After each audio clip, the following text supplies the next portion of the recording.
15 things I did to calm my anxiety, and what you can do too. All right, let's be honest. Anxiety is like that annoying relative who shows up unannounced, stays too long, and eats all your snacks. You try to ignore it, but it just gets louder. So, I had to figure out ways to shut it up, or at least lower the volume. These aren't just generic self care tips. This is real stuff that actually helped me. I think it'll help you too. Step 1, reminding myself. I've survived every bad day so far. Anxiety tries to convince you that this time you won't make it, but every time I did. So I started reminding myself, I've been here before. I made it. I'll make it again. It didn't erase my anxiety, but it gave me the confidence to keep going. I even started writing these reminders down. Having them on paper helped because sometimes, in the middle of a spiral, I couldn't trust my own thoughts. But I could trust what I had written down when I was in a calmer state. It became my personal proof that anxiety was a liar and that I had made it through before, and I would make it through again. Step 2, taking a break from social media, because comparison is a thief. Nothing fuels anxiety like scrolling through people's perfect lives while I'm just trying to function. Cutting back on screen time made me feel way better, like I was living my own life instead of watching everyone else's highlight reel. At first, I felt like I was missing out, but then I realized I was actually engaging with my own life more. I read books, I took walks without checking my phone. I started feeling present again, instead of living through a screen. Step 3, moving, even when I didn't want to. When anxiety made me feel like a frozen burrito, I forced myself to move. A walk, a stretch, even shaking my arms around like a weirdo. Movement burns off nervous energy. Plus, it keeps me from turning into a stress potato. Some days, it was the absolute last thing I wanted to do. But I made a deal with myself. Just 5 minutes. If after 5 minutes I still felt awful, I could stop. 9 times out of 10, once I started moving, I kept going. Step 4, writing it down instead of letting my brain hold me hostage. I started brain dumping my anxious thoughts onto paper. Seeing them written down made me realize half of them were wildly dramatic. Anxiety says, the world is ending. Paper says, you forgot to answer an email. Journaling also helped me identify patterns, certain triggers that always led to an anxiety spiral. Once I knew my triggers, I could actually prepare for them instead of getting blindsided every time. Step 5, cutting back on caffeine. I hate this one. I love coffee. But coffee did not love me back. So I switched to tea, and my heart stopped trying to punch its way out of my chest. Worth it. It was a tough adjustment, but I found that herbal teas like chamomile and peppermint actually helped calm me instead of sending me into fight or flight mode. Step 6, saying no without feeling like a terrible human. I used to say yes to everything to avoid disappointing people. That led to burnout, and you guessed it, more anxiety.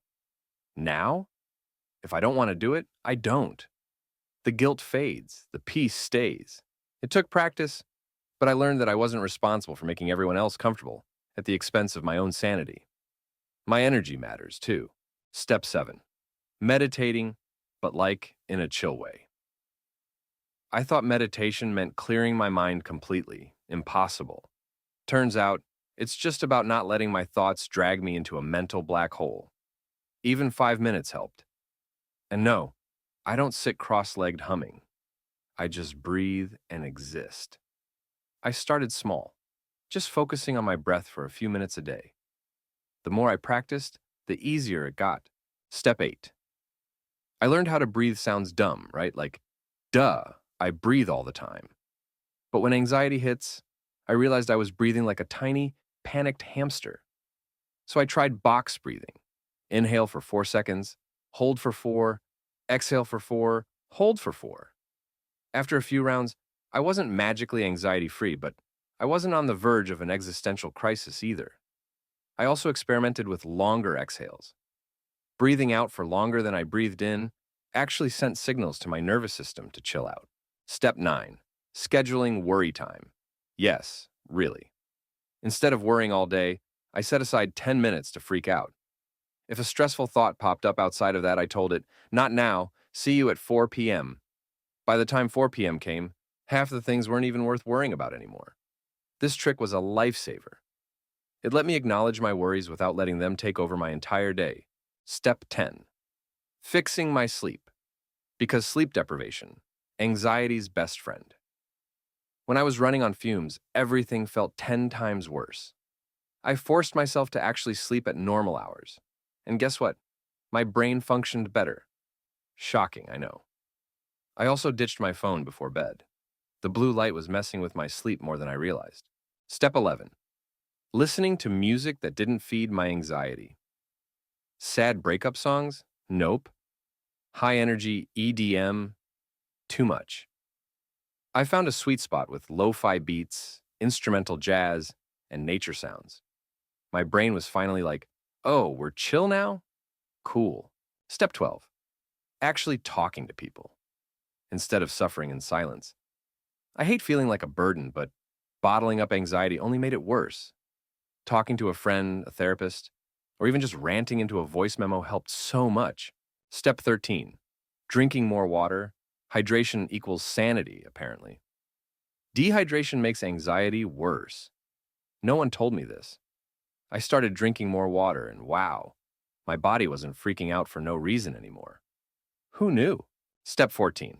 Practicing gratitude, even when I felt like crap. At the end of the day, I forced myself to write 3 good things. Some days, it was big stuff. Other days, it was just, I ate a good sandwich. Either way, shifting focus helped. Step 15. The 5-4-3-2-1 trick, aka get out of my own head. When my thoughts were spinning like a washing machine, I did this. 5 things I could see, 4 things I could touch, 3 things I could hear, 2 things I could smell, 1 thing I could taste. Suddenly, I was here, instead of stuck in a mental time machine predicting my next meltdown. Remember this?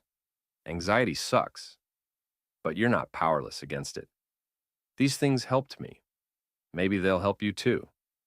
Try a few, tweak what works, and keep going. The thing about anxiety is that it tricks you into thinking you're stuck, that there's no way out, that you'll always feel like this. But that's just not true. You've survived every anxious moment before, and you'll survive this one too. It's not about eliminating anxiety completely. That's not realistic. It's about learning how to manage it, how to ride the wave instead of drowning in it. Sometimes anxiety feels like an unbeatable monster, but it's not as powerful as it seems. Every small step you take, every deep breath, every time you choose to get up and keep going, that's you winning.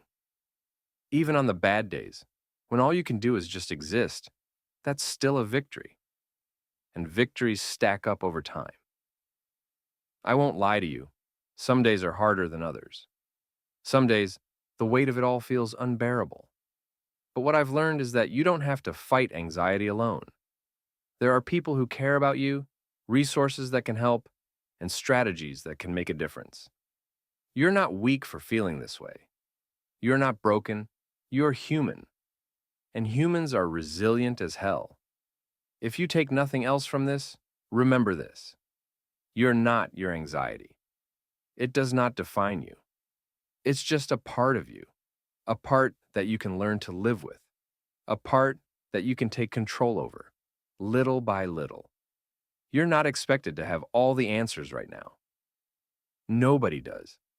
Life isn't about having everything figured out. It's about learning, adapting, and growing at your own pace. It's about showing up for yourself, even when it feels impossible. It's about recognizing that healing isn't linear. Some days you'll take 2 steps forward, and other days you'll feel like you've gone 3 steps back. But that doesn't mean you've failed. It just means you're human.